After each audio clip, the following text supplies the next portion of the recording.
MG ರೋಡ್ನಲ್ಲಿ metro line ಮೇಲೆ ಮರ ಬಿದ್ದಿದೆ. ಆ ಮರವನ್ನ ತೆರವು ಮಾಡಲಾಗ್ತಾ ಇದೆ.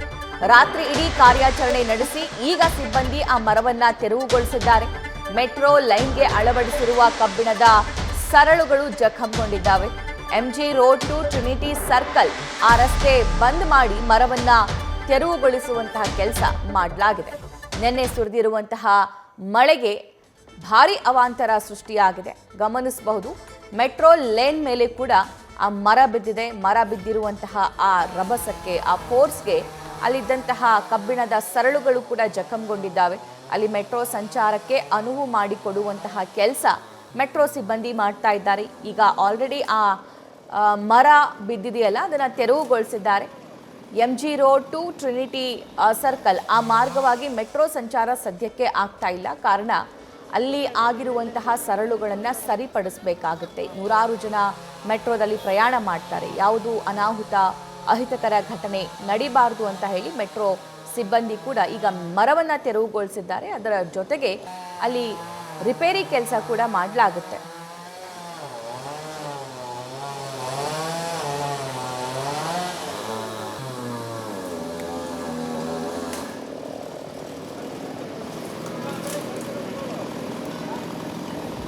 ರೈಟ್, ಈಗ ಸ್ಥಳದಿಂದ ಮತ್ತಷ್ಟು ಅಪ್ಡೇಟ್ಸ್ ಅನ್ನ ಪಡ್ಕೊಳ್ಳೋಣ. ನಮ್ಮ ಪ್ರತಿನಿಧಿ ಪ್ರಜ್ವಲ್ ಆ ಜಾಗದಲ್ಲಿ, ಆ ಮೆಟ್ರೋ ಲೈನ್ ಮೇಲೆ ಏನು ಮರ ಬಿದ್ದಿದೆಯಲ್ಲ, ಅದೇ ಜಾಗದಿಂದ ಲೈವ್ ಡೀಟೇಲ್ಸ್ ನೀಡೋದಕ್ಕೆ ರೆಡಿ ಆಗಿದ್ದಾರೆ. ಪ್ರಜ್ವಲ್, ಮಳೆಗೆ ನಾವು ರೆಡಿ ಇದ್ದೀವಿ ಅನ್ನೋ ರಿಪೋರ್ಟ್ ಕಾರ್ಡ್ ಅನ್ನ ಸಚಿವರಿಗೆ ಮಾತ್ರ ತೋರಿಸುತ್ತೆ ಬಿಬಿಎಂಪಿ. ಆದ್ರೆ ಇವೆಲ್ಲವೂ ಆಗ್ತಾ ಇರೋದು ಏನ್ ಹಾಗಾದ್ರೆ? ಮಳೆಗೆ ರೆಡಿ ಇದ್ದಿದ್ರೆ ಈ ತರಹ ಪರಿಸ್ಥಿತಿ ಬರ್ತಿತ್ತಾ? ಸಭಾ, ಬೆಂಗಳೂರಿನಲ್ಲಿ ಮಳೆ ಬಂದ್ರೆ ಒಂದು ರೀತಿಯ ಸಮಸ್ಯೆ, ಮಳೆ ಬರ್ಲಿಲ್ಲ ಅಂತ ಹೇಳಿದ್ರೆ ಒಂದು ರೀತಿಯ ಸಮಸ್ಯೆ. ಮಳೆ ಬಂತು ಅಂತ ಹೇಳಿದ್ರೆ ನಿಜಕ್ಕೂ ಕೂಡ ತಗ್ಗು ಪ್ರದೇಶದ ಮನೆಗಳಿಗೆ ನೀರು ನುಗ್ಗುತ್ತೆ. ಅದೇ ರೀತಿಯಲ್ಲಿ ಬೆಂಗಳೂರಿನಲ್ಲಿ ಸಾಕಷ್ಟು ಮರಗಳು ಈಗಾಗಲೇ ದರಾಶಾಹಿ ಆಗಿರುವಂತದ್ದು. ಸುಮಾರು 206 ಮರಗಳು ದರಾಶಾಹಿ ಆಗಿದೆ ಅನ್ನುವಂತ ಒಂದು ಮಾಹಿತಿ ಪ್ರಸ್ತುತವಾಗಿ ಬಿಬಿಎಂಪಿಯಿಂದ ಲಭ್ಯವಾಗ್ತಾ ಇದೆ. ನೀವು ಇಲ್ಲಿ ಗಮನಿಸ್ತಾ ಇರಬಹುದು, ಇದು ಎಂಜಿ ರೋಡ್ ನ ಮೆಟ್ರೋ ಸ್ಟೇಷನ್ ಬಳಿ ಇರುವಂತಹ ಒಂದು ಮರ ಏನಿದೆ, ಇದು ನಿನ್ನೆ ರಾತ್ರಿ ನೆಲಕ್ಕೆ ಉಳಿತು. ಈ ಸಂದರ್ಭದಲ್ಲಿ ಸಿಬ್ಬಂದಿಗಳು ಹರಸಾಹಸವನ್ನ ಮಾಡಿ ತೆರವುಗೊಳಿಸುವಂತಹ ಒಂದು ಕೆಲಸವನ್ನ ಮಾಡಿದ್ರು.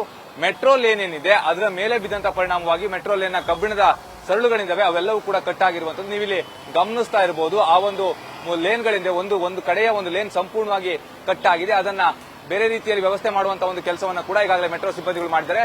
ಮೆಟ್ರೋ ಸಂಚಾರಕ್ಕೆ ಯಾವುದೇ ರೀತಿಯಲ್ಲೂ ಕೂಡ ಸಮಸ್ಯೆ ಇಲ್ಲ ಅನ್ನೋದನ್ನ ಮೆಟ್ರೋ ಅಧಿಕಾರಿಗಳು ಕೂಡ ಈಗಾಗಲೇ ತಿಳಿಸಿದ್ದಾರೆ. ಅದೇ ರೀತಿಯಲ್ಲಿ ಜನ ಕೂಡ ಮೆಟ್ರೋದಲ್ಲಿ ಸಂಚಾರವನ್ನ ಕೂಡ ಮಾಡ್ತಾ ಇರುವಂತದ್ದು.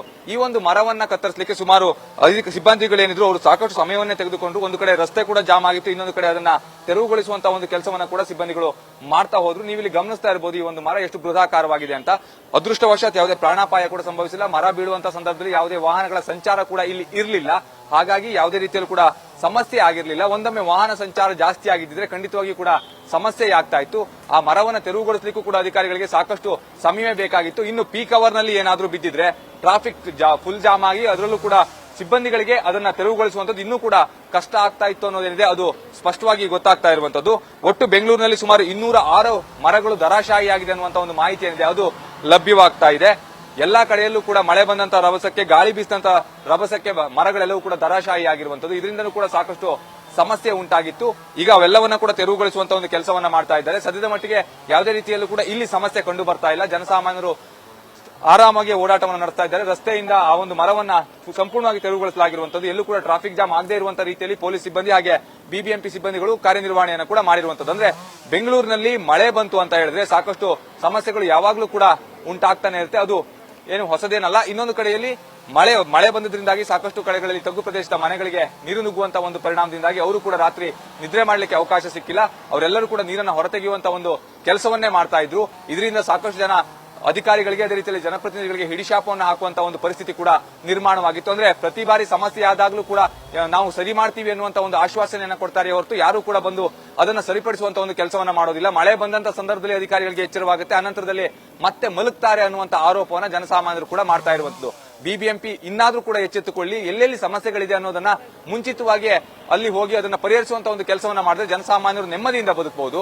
ಇಲ್ಲದೆ ಹೋದಂತ ಪಕ್ಷದಲ್ಲಿ ಮಳೆ ಬಂದಂತ ಸಂದರ್ಭದಲ್ಲಿ ಮನೆಗೆ ನೀರು ನುಗ್ಗಿತು ಅಥವಾ ಮರ ಯಾವ್ದಾದ್ರು ಬಿತ್ತು ಅಂತ ಹೇಳಿದಂತ ಸಂದರ್ಭದಲ್ಲಿ ಸಾಕಷ್ಟು ಸಮಸ್ಯೆಯನ್ನು ಜನಸಾಮಾನ್ಯರು ಅನುಭವಿಸಬೇಕಾಗುತ್ತೆ ಹೊರತು ಅಧಿಕಾರಿಗಳಲ್ಲ. ಹಾಗಾಗಿ ಅಧಿಕಾರಿಗಳು ಎಚ್ಚೆತ್ತುಕೊಂಡ್ರೆ ಈ ರೀತಿಯ ಸಮಸ್ಯೆಗಳಿಗೆ ಕಡಿವಾಣವನ್ನ ಹಾಕಬಹುದು. ಅದೇ ಈ ರೀತಿ ಸಮಸ್ಯೆಗಳು ಆಗದೇ ಇರುವಂತೆ ಮುನ್ನೆಚ್ಚರಿಕಾ ಕ್ರಮಗಳನ್ನ ತೆಗೆದುಕೊಳ್ಳಬಹುದು ಅನ್ನುವಂಥದ್ದು ಜನಸಾಮಾನ್ಯರ ಅಭಿಪ್ರಾಯ ಕೂಡ ಹೌದು. ಸಭಾ thank you Prajwal. News first ನಿರ್ಭೀತಿಯಿಂದ ನಿಮ್ಮ ಪರವಾಗಿ.